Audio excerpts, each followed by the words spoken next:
This is the 2021 Chevrolet Trailblazer all-wheel drive Activ without an E.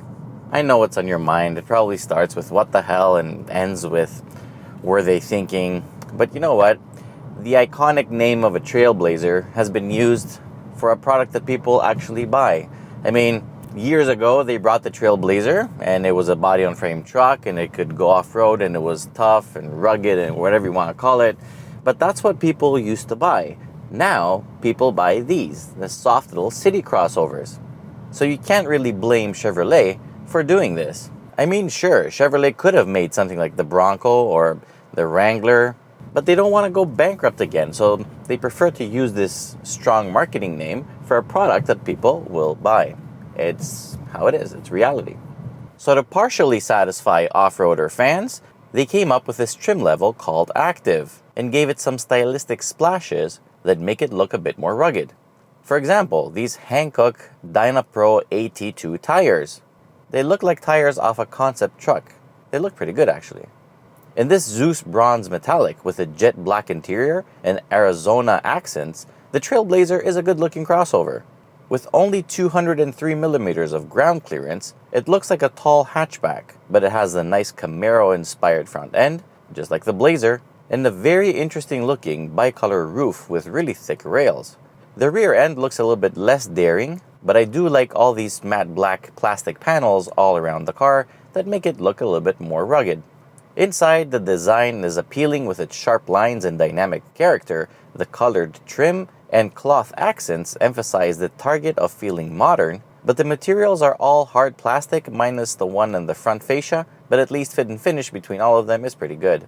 In terms of roominess, they've done a wonderful job maximizing the available space. Passengers in the front will find lots of air for their heads and fantastic visibility, minus to the left that B-pillar might be a little bit in the way, while passengers in the rear will enjoy class-leading legroom and headroom.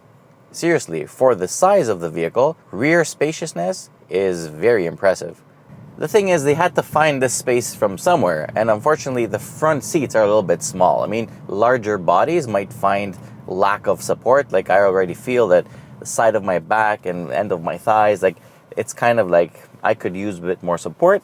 And I did notice that on longer trips, like past the 2.5 hour mark, I did start to get some aches on my body. So they're not the most comfortable seats in the world.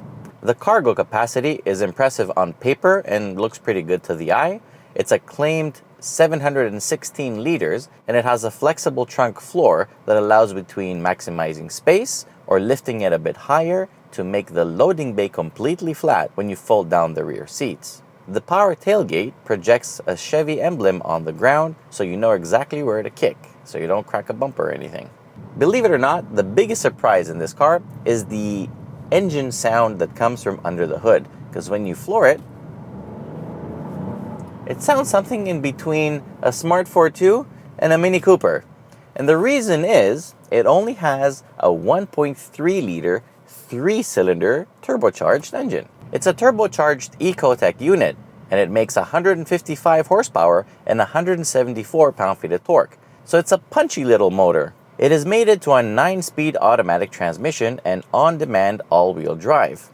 That's right, on-demand, because you do get a button here that says all-wheel drive. So if you want to turn it off and save 0.2 liters of gas per 100 kilometers on average, you can turn it off. But I kept it on the whole time. It's here, I'm using it. Bottom line, fuel economy is amazing on this car. I have averaged exactly 8.0 liters per 100 kilometers on average. And if you consider the size and the style and the aerodynamics and the tiny motor and all that, and the peppy performance, that's pretty darn good.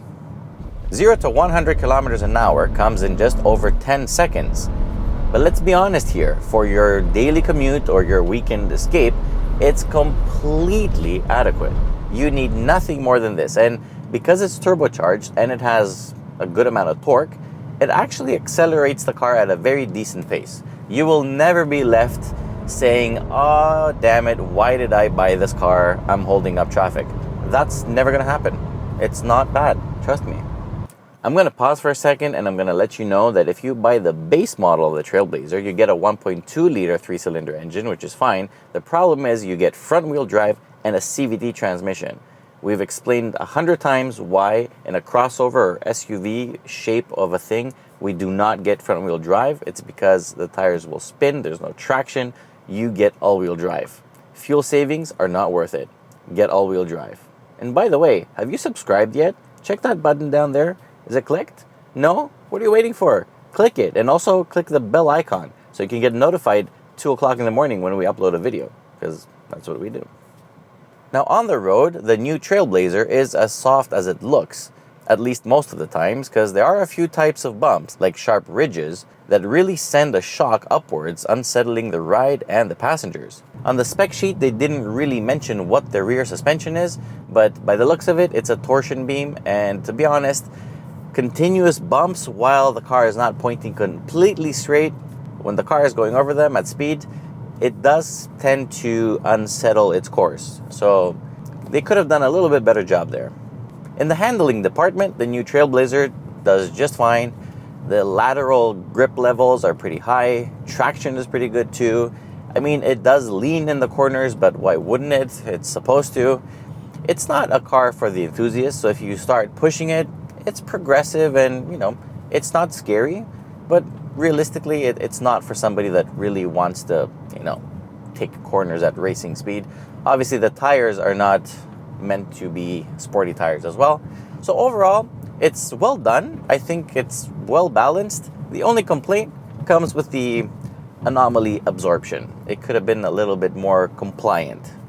The steering is a bit on the light side, typical Chevy, and it does feel a bit vague, but at least the brake pedal is linear and inspires confidence. But now, it is time for Taboo Hill. Let's see if this Trailblazer can make it up there. This is the hill that every off-roader has to prove its worthiness. We've had things like the GLE and the Maserati Levante make it up the hill. Will the Trailblazer live up to its name? Let's find out. Here we go. Into the dip, and now power. Come on, power, power. Oh, it's doing just fine, actually. I'm gonna hammer it up the hill. Nice. Look at that. Not even breaking a sweat. Very cool Trailblazer. Okay, let's turn around now and go down the hill. Are you kidding me? There's no hill descent assist? Alright. Manual braking it is. Let's go down the hill now. Okay, nice and easy. Oh, these tires have a good traction. Good. Okay, let's go. Nice and easy. You can hear all this grass scuffing the underneath, but that's okay. And into the dip. Yep, the bumper didn't touch. It's a good approach angle there. And look at that, we're out. No problemos. Yay to the Trailblazer. Look at that. Taboo Hill conquered. What I really do like about the Trailblazer, and GM cars in general, but this one specifically, is connectivity. I mean, yes, it again comes with the 4G LTE wireless hotspot. It does have Apple CarPlay and Android Auto, but can you see the smile it starts? Well, it has wireless Apple CarPlay and Android Auto, and it has a wireless charging pad, so that means you come into the car, you put your phone right there to charge, and everything is done and set up. There you go. Perfect connectivity in an economy car. It also has plenty of USB ports that are for charging only, so nobody will really have a complaint. Blind spot monitors and lane departure assist also come as standard. You also get automatic climate control and a good Bose sound system. What I'm not 100% excited about is the price tag. I mean, in the US, they launched it as a sub $20,000 compact crossover SUV thing. But here, with this trim level, the equipment, the conversion to Canadian dollar and everything, this car has an MSRP of just over 30,000 Canadian dollars, but as tested, it is 35. That's pushing the envelope a bit. I mean, you can get some bigger cars around the $35,000 mark, but for sure, this has nice features. It's an appealing design, lots of room inside, so class-leading roominess, so overall it's not that bad. Overall, I'm gonna give this Trailblazer an 8 out of 10 because it's cheap to run, it's very stylish, nice to live with, and very practical. So if those are the criteria for you shopping for a car, I highly recommend you go check out the new Trailblazer. Till next time, be well. Perfect.